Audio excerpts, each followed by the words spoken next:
Sa video na to mga kaparkoy, pag-uusapan natin yung bagong speaker ngayon ni Marshall, which is itong Marshall Willen 2, at isasama na rin natin pag-usapan itong bad boy nila na speaker, which is yung Emberton 3. Isi-share ko sa inyo yung conclusion and also mga na-experience ko sa paggamit sa dalawang speaker na to para makatulong sa inyo if naghahanap talaga kayo ng quality speaker o kaya pinaplano nyo bumili ng isa sa mga speakers na to. Kaya kung interesado kayo, tara, pag-usapan natin. So, simulan na muna natin sa isang mabilisang unboxing. At unahin na muna natin yung malaki, which is the Emberton 3. So dito mga kaparikoy, inside the box, unang-una agad nating makikita dito is yung isa pang box, which is nasa loob yung ating Type-C to Type-C charging cable. And then sumunod naman dyan is isa pa ulit na box, and then sa loob nito mga kaparikoy ay makikita natin yung quick start guide and then yung legal and safety documents nila. And then after nyan, sumunod na dito mga kaparikoy itong Emberton 3. Mamaya na muna natin pag-usapan yung design. Anyway, isunod naman natin itong Willen 2. Then pagdating dito, the same lang din yung inclusion niya, same sa Emberton 3. Nandito yung ating Type-C to Type-C cable. And then nandito rin yung ating quick start guide and also yung ating legal documents. And then last, makikita na natin dito yung ating Willen 2. And that's pretty much it pagdating sa kanilang unboxing experience. So, una natin pag-usapan dito is itong kanilang bagong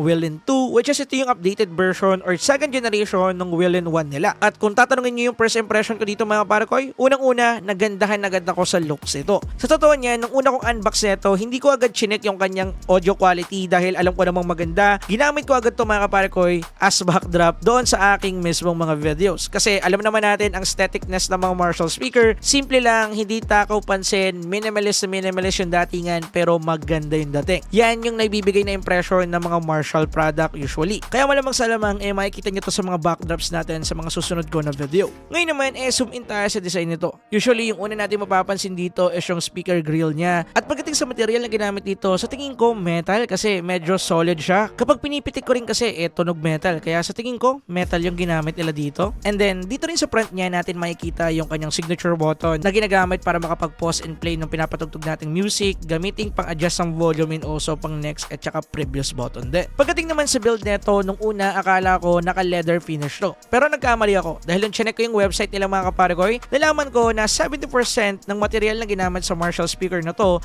recyclable or plastic material or plastic waste. At yung nakikita nating cover niya dito sa mismong speaker actually a rubber or goma. Mukha lang talaga siyang leather dahil pinagmukha talaga nilang ganon. But pagdating sa quality nito mga kaparikoy, masasabi ko na okay naman. Magaspang yung texture, talagang pang goma, pero pagdating sa design or sa dating, halatang halata naman na mukha siyang leather. Isa pa sa nagustuhan ko dito, pwede natin itong dalhin kahit saan. Dahil meron na itong IP67 rating. Pwede nating dalhin sa mga gala natin or mga outings natin. Walang problema kung mabasa, basta wag nyo lang talaga sadyaing basain. Pero kung aksidente man na mahulog to sa swimming pool, dagat, or kaya buhangin, medyo hindi naman tayo may stress dahil pwede natin siyang ipagpaglang at okay na dahil nga sa kanyang IP67 rating. At pwede mo na rin siyang isabit sa kahit anong place or kaya sa bag mo kapag gagamitin mo siya dahil meron na rin tong built-in strap.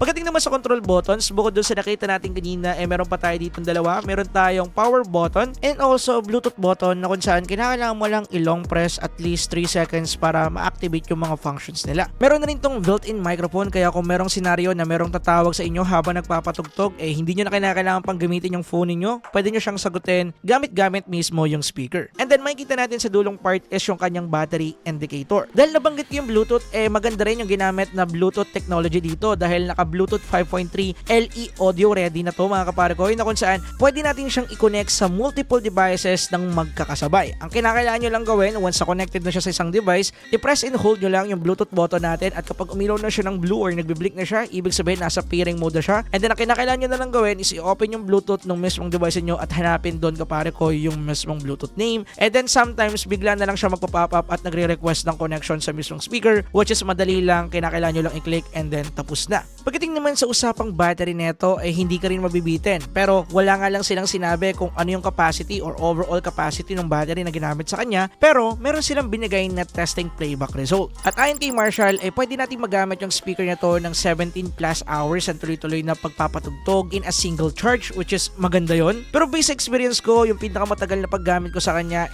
around 3 hours to 4 hours lang. After kasi ng playlist ko, hindi na ako nagpapatugtog pa. At masasabi ko na accurate naman yung sinasabi nila pagdating dito, pero hindi ko pa na-try siyang gamitin ng 17 plus hours. And then, pagdating sa audio quality kaparikoy, masasabi ko na napakaganda. Dahil dito papasok yung Marshall signature sound na kung saan may na-maximize nila yung bass part ng mismong music, which is is nagre-result ng mas rich na bass pagdating sa pinapatugtog nating music. So, ito yung sample ng ibig kong sabihin.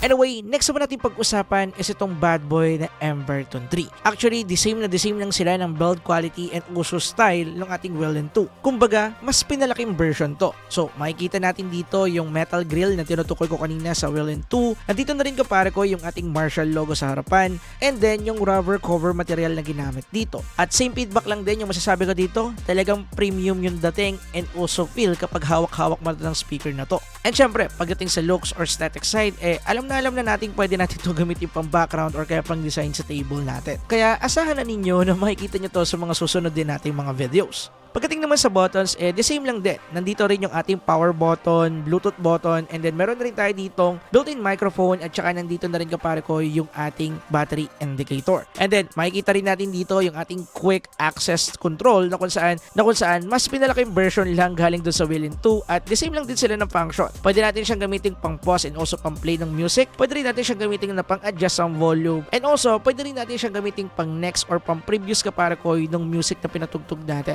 So, maganda. Pagdating naman sa durability and also flexibility ng mismong speaker na to, pwede rin natin siyang dalhin sa mga outings natin or kaya mga gala dahil meron na po itong IP67 din. So, dust and also waterproof na rin siya. Kaya hindi tayo mangangamba na masira siya kung mababasa man ng tubig o babagsak sa buhangin. Pagdating naman sa battery capability, the same lang din ng nauna. Hindi nila sinabi kung ilan yung capacity ng battery neto, pero nagbigay sila ng testing playback result kagaya din kanina at sinasabi dito na kaya netong tumagal ng 32 hours plus sa isang full charge lang nito. Actually, hindi ko yun na-testing at hindi rin ako umahabot dyan, pero merong mga time na nag-edit ako ng video at ito yung ginamit kong speaker para sa playback and actually umabot din yun ng 7 to 8 hours sa pag-edit na hindi naman masyadong tuloy-tuloy, pero at least sa isang buong araw na paggamit ko sa kanya hindi nalobat yung mismong speaker. So sa tingin ko maaabot niya naman yung sinasabi ni Marshall dito. But based on my experience, hindi ko siya na-reach kaya hindi ko mapapatunayan tong part na to. Ang kagandahan dito sa Emberton 3 is 360 speaker na siya. Bale, meron siyang speaker sa harapan at meron din siya sa likod. So, mas malakas and also mas maganda yung bass neto kung ako yung tatanungin ninyo kung i-compare ko siya sa Wheelin 2. At isa na rin to sa reason kung bakit sometimes nagagamit ko siya na speaker kapag nag-edit ako ng video. So, para maintindihan yung ibig ko sabihin, ito yung ating sample audio quality.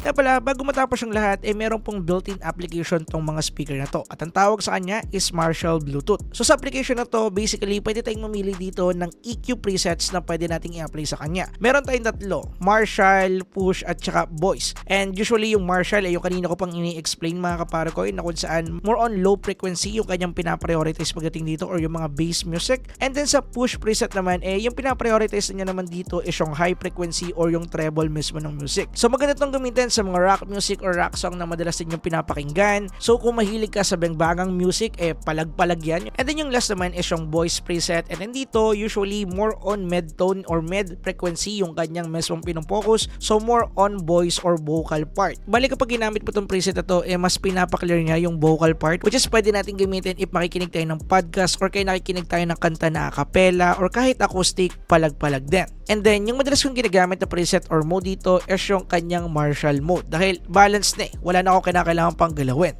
And then ngayon naman, usapang presyo tayo. So pagdating sa Wheelin 2, mabibili natin to sa 7,000 plus SRP. And dito naman sa Emberton 3, nasa 10,000 plus pesos. At yung shop na marirecommend ko sa inyo if bibili kayo ng Marshall speaker, tanging sa Digital Walker and also Beyond the Box lang. Pwede nyo pong i-check yan sa mga malls or kaya i-check nyo na lang yung website nila or link nyan sa description down below. Marami kasi akong mga nakikitang post sa FB na misleading and also scam lang yung binibigay. Kaya para hindi kayo maligaw, i-check nyo na lang po yung description dyan sa ibaba or pumunta kayo sa Beyond the Box or Digital Walker sa mga malls inyo.